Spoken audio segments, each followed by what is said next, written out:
Hi, in this video, we will evaluate the integral secᵖx raised to the power p times tan x dx. And as always, we will solve this problem in few simple steps. So the steps are, first, we will split secᵖx to the power p using rules of exponents. Second, we will substitute secᵖx in terms of u. Third, we will differentiate with respect to x, and then we integrate. And I have given some important formula here that we'll be using. So let's get started without wasting any time. First, let's split secᵖx to the power p in the form of secᵖx to the power p minus 1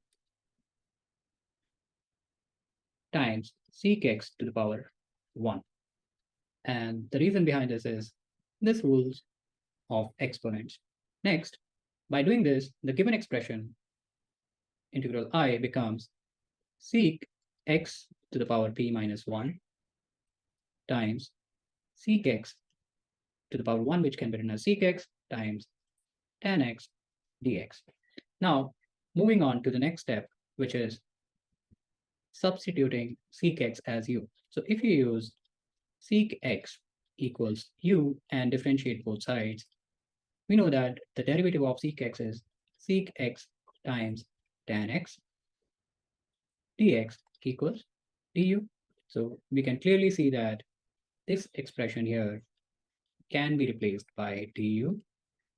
So the integral becomes I equals integral of u to the power p minus 1 du. And now we can simply use this integration rule that x to the power n dx is x to the power n plus 1 divided by n plus 1 plus c. Using this, the integral will become I equals u to the power p minus 1 plus 1 divided by p minus 1 plus 1 plus c.